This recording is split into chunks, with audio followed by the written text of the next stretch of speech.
Greetings, commoners and usurpers. I'm Kevin, and this is 11 Elden Things in Stormveil Castle. Stormveil is the legacy dungeon north of Limgrave and Stormhill. There are lots of hidden items and things in this area, and because my name is Kevin, I am secretly able to share 11 of these locations with you. Anyone else who does this idea will be grafted. Before I get to the locations, I'll inform you on what info I will be discussing and avoiding, as well as providing a map-only option for those who want a more blind experience. So stick around, spoiler-free gang.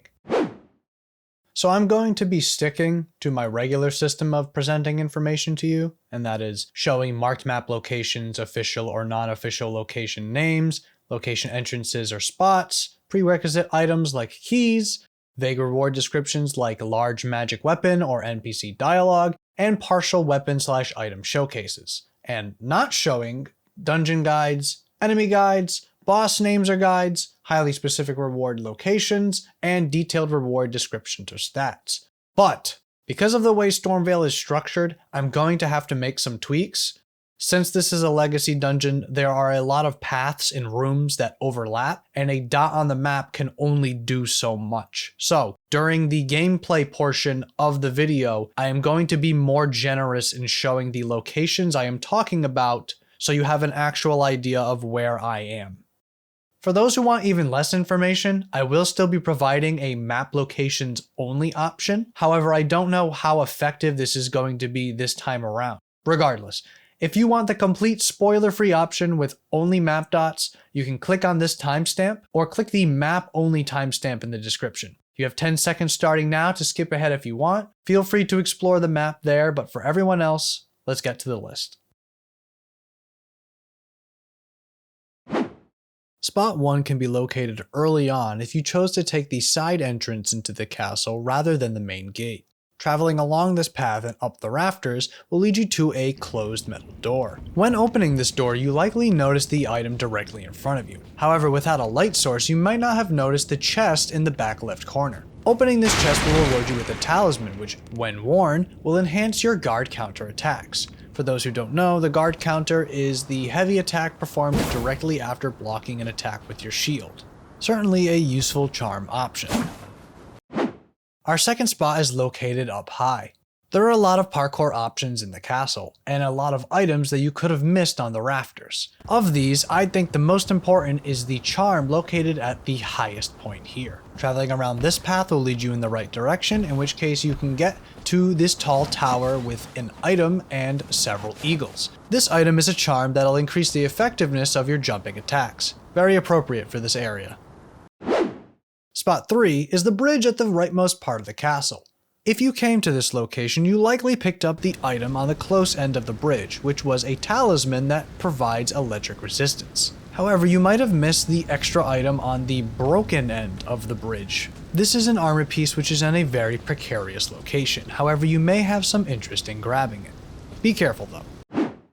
Spot 4 is located off the path of the castle wall. You likely walked onto this perch area during your travels. However, you might have missed that you could drop down beneath it. Following this path will reward you with the Marred Tower Shield, along with the Storm Assault, Ash of War, and a strong Fade Miracle.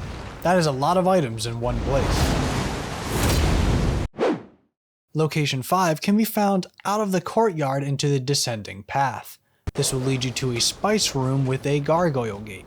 If you have a stone sword key, you can open this path and receive a miracle casting item along with a miracle tome. Opening this gate also functions as a new pathway to the main gate. This particular gateway is very valuable as it provides both items and a new way to traverse the area. Spot 6 is located in the main hall of the castle. Moving upstairs to the dining room, you will find a chest with a fun reusable item behind the high table. Just nearby in the body room, yeah, every castle needs one of those, you will find an important questline item. You've likely gotten this item already, but what you might not have known is that if you've unlocked the ability to upgrade spirit summons, there will be a new cosmetic item to obtain here. Bet you missed that one. Location 7 is another gargoyle gate, this time located next to this tall statue. Using a stone sword key to open this gate will award you with 3 items: a shield, a key item to altering your weapons, and a dagger with one of the highest critical ratings in the game. If you like critical attacks, definitely give this one a try. Spot 8 is located north in the upper castle. After you defeat the big boss of the area, the NPC you met at the start of the castle, he'll be here and he'll have some choice words for the newly deceased. Frankly, I don't really know how to feel about this, but I'll let you make your own decisions. Fun fact about this guy, if you were to agree with him at the start and take the side path without opening the main gate, you can actually open the main gate later, and if you talk to him, he'll sell you things. The things he sells you aren't particularly great, but if you're worried about missing out, you could always kill him and give the item he drops to one of the NPCs in the hub area. They will sell his stock for him. He was kind of a jerk anyway. Spot 9 is located off of the small room to the northwest of the courtyard. This is the painting room, and you might have forgotten about this. Just like the painting in Limgrave, after interacting with this, you want to head to the location shown to receive your reward. So once you've been here, I recommend you head to the Weeping Peninsula. Once you find the spot, you'll be rewarded with a cool spirit summon as well as an attractive view. Spot 10 is another path to yet another secret area. You likely walked up to this ledge and grabbed this item before, but you might not have looked down and noticed the other ledge that you could land on. You can parkour down this area and you should be able to get a sorcery and a vitality charm. There is also a very important thing here that allows the progression of a NPC's quest line. One of the NPCs that you meet in this area will have a quest line that will not progress unless you examine a certain blood stain within this location. This was a complete pain to find, but once you complete this area, I recommend you head back and go to the end of this secret location. Here you will find this blood stain, and when you interact with it, you can talk to this NPC about it, and their quest line will be able to move forward. This was a very obscure thing that I found because I happened to be in offline mode. Please, if anything, just remember this. Our 11th and final location is actually this back area over here that you could have seen from our last location. In fact, there are multiple locations around the castle that have vantage over this area, but none of those locations tell you how to get to this area. There's a grace here that has a door that leads to this area, but it's locked from this side. Well, I could go to the drop down from number 10 and I could jump across, but the stairs on the other side are broken and won't let you get up it. I tried everything to get into this area. I observed the tunnel and said, oh, maybe there's a path that goes there, but that tunnel is blocked off. There is no path that goes there. I tried jumping down. I tried increasing my stats in jumping down. I tried applying every fall damage resistance buff I could and increasing my stats and tried jumping down.